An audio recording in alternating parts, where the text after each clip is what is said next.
welcome to the Angelic Hotline, where I provide you all with collective messages from the angelic realm. And today I got a message that is for creatives. So right now we're in just like a season of really heavy energy. I'm actually just read to y'all the download that I got earlier today, and then we'll kind of go from there. So I'm reading what I wrote. So it says, for creatives, stop attaching your identity to your creativity. When we give a title to what we want to become, we assign preconceived ideas of what it means to have that role. Then we are signing up for a counterfeit identity or a contract that isn't for us. So then we either receive what we later don't want, or it doesn't come because it's never for us in the first place. Now we're miserable or want to give up because we're assigning and desiring things for ourselves that don't belong to us. When you shift your desire from what you want to become to what you actually desire, you attract what's aligned for you. And so this made me think about how throughout my life, so many times I have desired to be said role, whether it was an author or an artist or I guess confirmation, or just any type of role, assigning my identity to that. I will be successful when I become this. And when we do that, we create preconceived notions of what that looks like based off of the reality that we see before us. And I was watching a video earlier today, and this girl was talking about how everything that exists around us is energy, right? We're only becoming a vibrational match to the things that we desire. And by becoming a vibrational match, we are reflecting back. I hope this makes sense, but trying to speak it how I'm receiving it. Okay, so in order to receive what you want, you have to become a vibrational match. We are mirrors, and we're only receiving what is reflecting back to us. And so when we say that we want to be an author, for example, for me, I am reflecting back what I believe.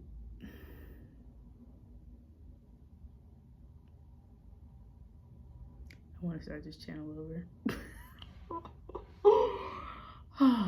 We're not trying to be perfect because I'm glitching, y'all. I'm really glitching. It is a Gemini full moon, and my brain is floaty.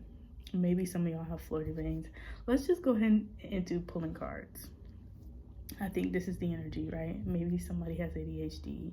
Maybe you have a floaty brain. Maybe you're a Gemini. Maybe you're dealing with full moons. Let's just pull some cards to feel the energy.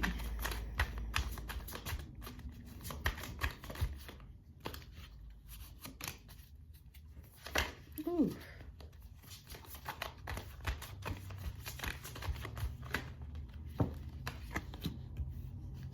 Do one more. Or a couple more. That's fine.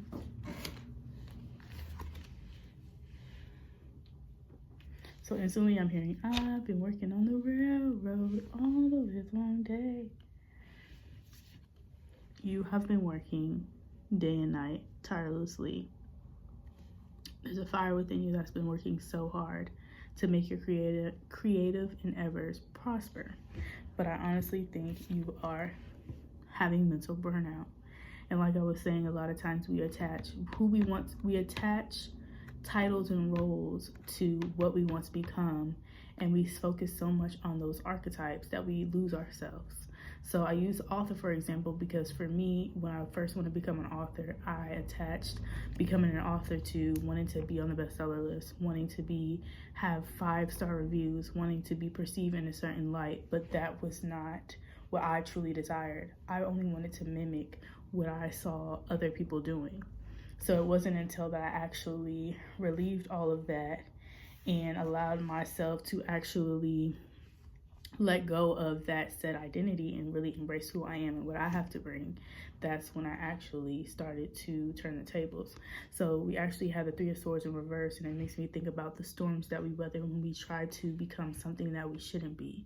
Yes, I am an author, but I'm an author in my own right, fully expressing myself in the way that I I'm expressing myself in a way that's authentic to myself, not authentic to what I see. I'm not trying to mimic those people. I'm finding success in the way that is aligned with me. So by putting this in reverse, when you decide to authentically show up as yourself, not as this set role or set archetype, you release the trials and tribulations that you may have faced or that you will face in order to really step into your destiny. And here we have the the Hierophant and the King of Pentacles. King of Pentacles, big energy. Pentacles represent money. You can really sit up. Look how wealthy the King of Pentacles looks. You can really start receiving abundance that's coded to you, right? So by doing that and authentically showing up as yourself, you honestly, truly can access that wealth. Kind of want to lean more into this energy to see, like, oof. Oh, I wanted to finish reading the prompts. I ain't forget about that. Okay, so I said, when you shift your desire from what you want to become to a desire to actually create, you attract what is aligned with you. So when you actually focus on creating instead of becoming said thing, that is when things actually align with what's good for you. It creates an imbalance within your receptivity to receive abundance. So instead of me focusing on, I need to be this best-selling author who gets a book deal, who looks like this archetype, I just focus on my why is to create. I want to create stories that people feel connected to. So whether you're an artist, whether you're a sculptor, a painter, whatever type of creative thing you do, anything that you develop, confirmation burp, that you put out is creating. So don't feel like you have to be limited to the media of the arts. What was I saying? Whatever you do authentically, it will align with your destiny. And when you're in line with your destiny, everything will pour out and overflow to you. I'm hearing water, like a water faucet just turned on. Like everything becomes aligned with you and who you're supposed to be. But what was I talking about? I guess it doesn't matter. It doesn't matter. It doesn't matter who you thought you were supposed to be. Be authentically yourself. And then it says, what you give your power to is what maintains the power. But when you realize you have the power to create whatever you want, you're no longer intimidated by the things you desire. So a lot of times we don't feel like our desires are good enough. We feel like we're just going to call it the archetype of whatever you desire to be. We desire to pursue these archetypes because we feel like those things are good enough. We see these people before us because we give them this power of making them feel like they are the example of how I should be, instead of forging my own path and being who I'm called to be. This energy is heavy, so maybe you've had a lot of anxiety. Maybe I'm just hearing boom, boom, boom, boom, boom, boom, like your heart's thumping really fast. Really want to get specific about what your situation is.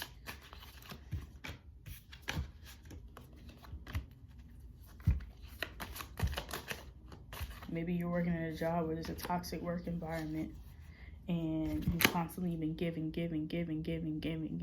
and you have nothing left for yourself because you have not been focusing on you. You see, here, he's giving, but here, we're acting from giving from an empty cup. You're no longer giving from a cup that's running over. Give to yourself. Get some rest.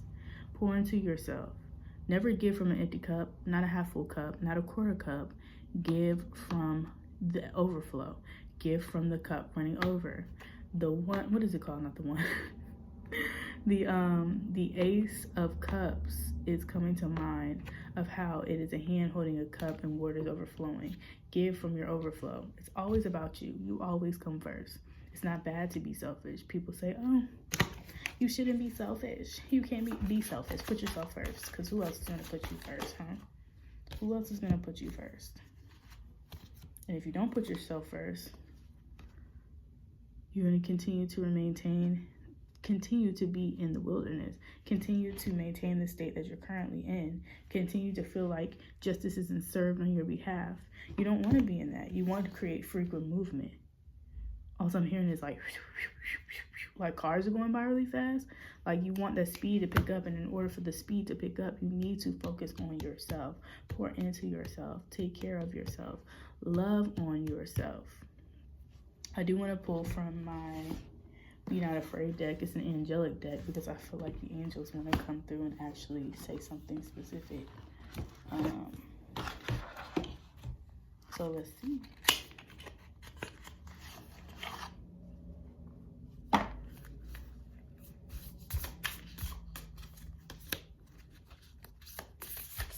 No, the seraphim. My ear's itching. Right ear specifically. Right represents masculine, so maybe you've been acting and being loudly within your masculine, a lot of structure. You're not being in a state of receiving. Lean into your feminine and show up authentically as yourself. Nurturing, loving, be ready to receive. So we got seraphim, and it says holy and holy.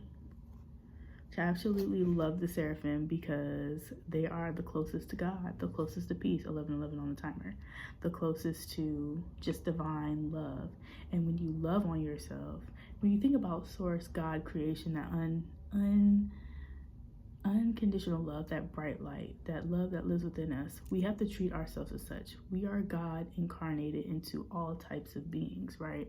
So to know that that love lives within you is to know that you're not only holy, you are holy. Whole. You are whole because you are filled with the love of the divine. What's the other one? The other one is the realm of archangels, the guardians of the watchtowers. You have people watching over you.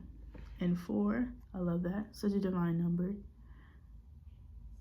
You have so many people watching over you and caring for you. Don't be afraid. Do not be afraid. Do not be afraid. You are perfectly fine. I actually do want to lean into this more and focus more on the protection piece to go a little bit more in depth to see what that means. It's a little long. 29.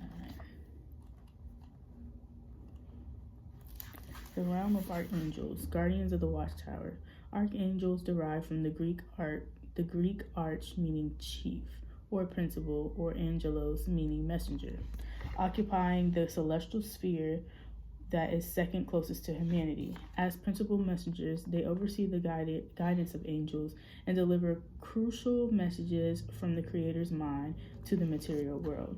Their presence is interwoven into the fabric of numerous spiritual traditions, from the mystical pathways of the Kabbalah to structured doctrines of various orthodoxies, and across a breadth of philosophical exploration that span centuries. Ooh, I'm itching. Somebody itching right now.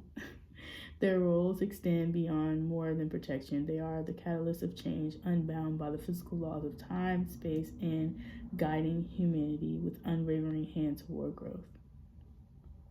Archangels can serve as a spiritual compass, with each embodying essential energies of nature. Michael Moore in the Southern Watchtower personifies fire, brandishing a sword that separates falseness from truth. Gabriel rules the west, gently unveiling the secrets yet to come. Raphael summons the celestial healing forces from the east, wielding the rod of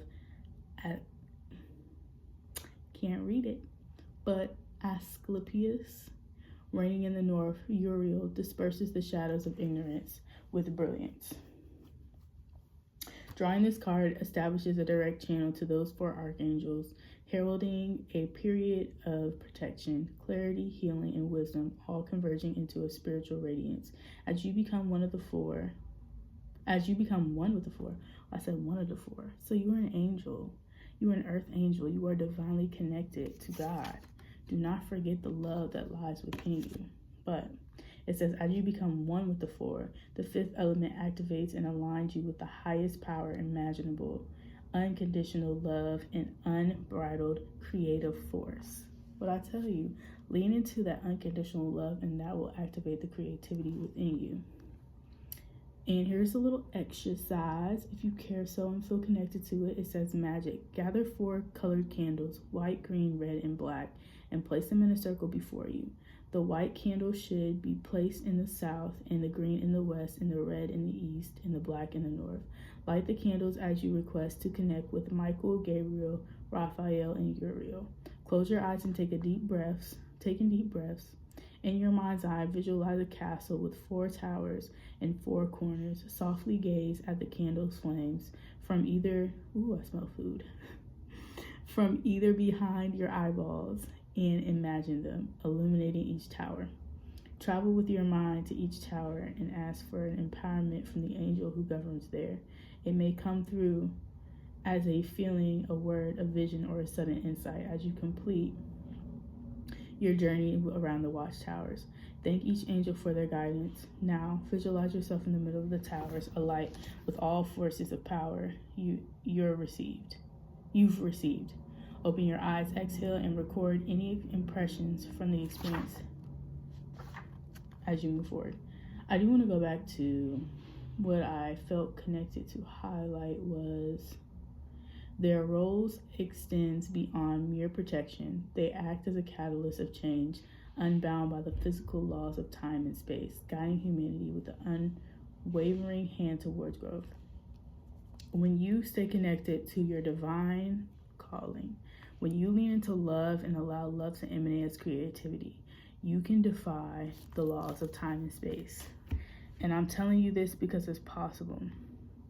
I know we talk about a lot here about quantum physics and timelines, and it can become very nuanced, but it actually is fucking legit. Just to simplify it for you, when you're in alignment, everything works out for your highest good. Yes, there are challenges and lessons, but everything has to break down. I'm seeing the tower card, like the tower moment. You have to have a tower moment. Shit has to burn down before you can build up something new. You cannot build a new house on a poor foundation.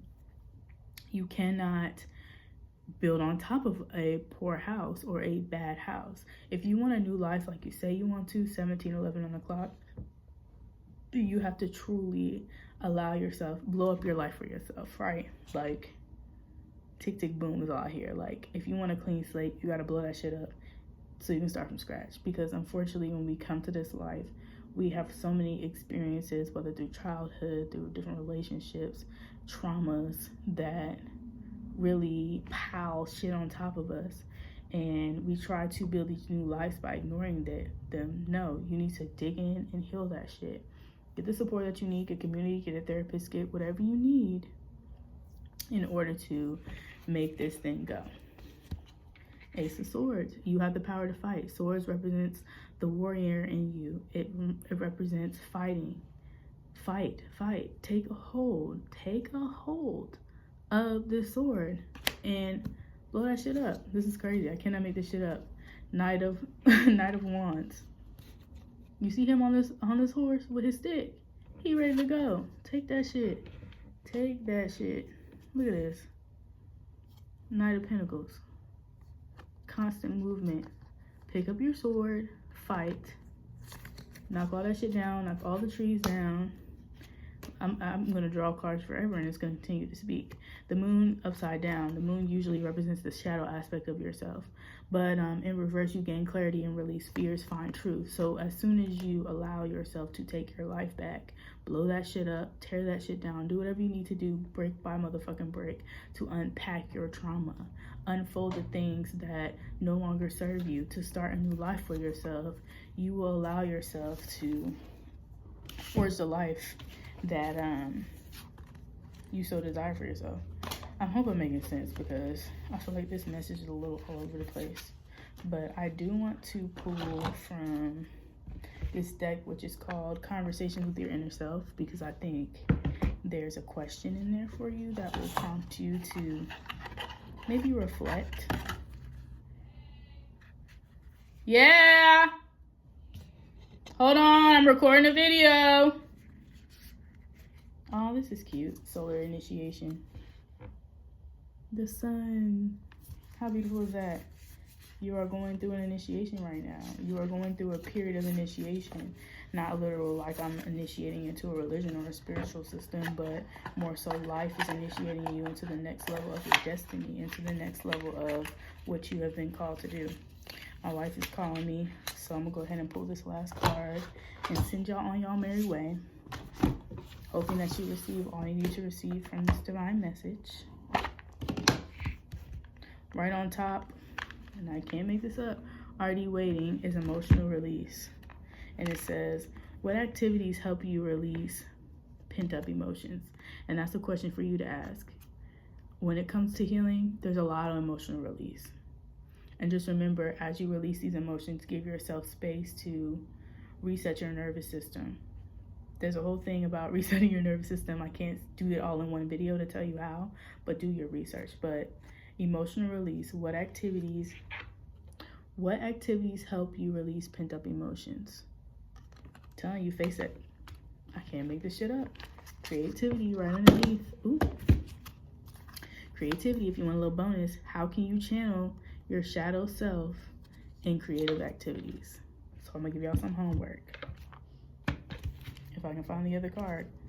I don't know where it went, but you saw what it said. This is gonna be the next one. Lead into your creativity. How can you channel, and I'm gonna do it for myself. How can you channel your shadow self in creativity? And I feel like our shadow aspects lead us to make the best art. People say the best songs come from pain. So as you go through this unwielding of yourself, as you tear down the shadow aspects of yourself and learn more about yourself, use that as a time to make art. What things, or creativity, whatever that looks like for you, what things can you tap into, or what new hobbies can you make? How can you move your body to release emotions? What ways can you creatively just lean into yourself? So I hope you receive this divine message. Love you guys as always. Thank you for tapping in, and I'll see you on the next video. Bye.